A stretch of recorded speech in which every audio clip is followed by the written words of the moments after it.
Hello, welcome to my new blog. আজকে আমরা সবাই চলে গেছিলাম কোচবিহার রাসমেলায়। আর মেলাতে ঢুকতেই সবার প্রথম আমার চোখ পড়ে হাওয়াই মিঠাইয়ের দোকানে।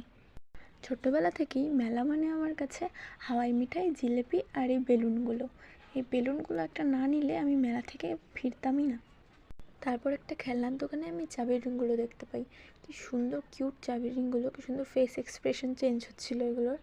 পরে আমি দেখি এই খেলনাটা, আর এই খেলনাটা দেখে আমার মনে হচ্ছিলো আমি নিয়ে নিই, কিন্তু নেওয়া যাবে না।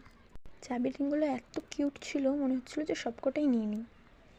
তারপর এখানে কিছু এনিমে ক্যারেক্টারের শোপিস ছিল, আর যেখানের মধ্যে আমার এই নারুটো এটা খুব পছন্দ হয়, কিন্তু দাম এত বলে যে আমি তারপর আর নেই না। এক একটার দামই 400 করে বলছিল। তারপর আমি সোজা চলে যাই কানেরের দোকানে, আর এই কানেরের দোকানগুলো দেখলে না দাঁড়ালে তো হয়ই না। তারপর আমি সেখান থেকে 2-1টা কানের পছন্দ করে নিয়ে নিলাম। তারপর চলে গেলাম হেয়ার অ্যাক্সেসরিজ দেখতে, আর হেয়ার অ্যাক্সেসরিজগুলো এক একটার থেকে একটা এত সুন্দর যে কোনটা ছেড়ে কোনটা নিব কিছুই বুঝতে পারছিলাম না। তারপরে আর নিইনি ওখান থেকে কিছুই। আর তারপর আমরা চলে যাই চকলেট আর আচারের দোকানে।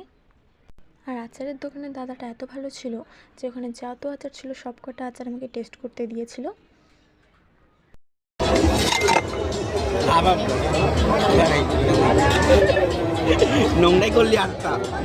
আর সব কয়টা আচারের মধ্যে আমার এই লঙ্কার আচারটা খুব বেশি ভালো লাগে, তাই আমি এটা বাড়ির জন্য প্যাক করিয়ে নিয়েছিলাম।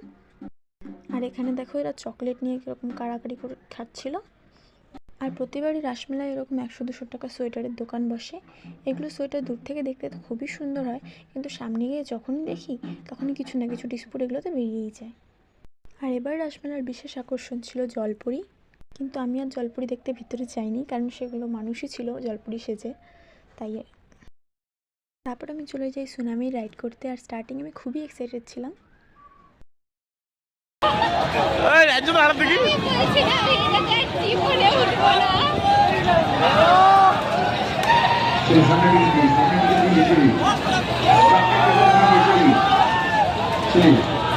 আর এটাই আমার সুনামিতে ফার্স্ট আর লাস্ট রাইড থাকবে।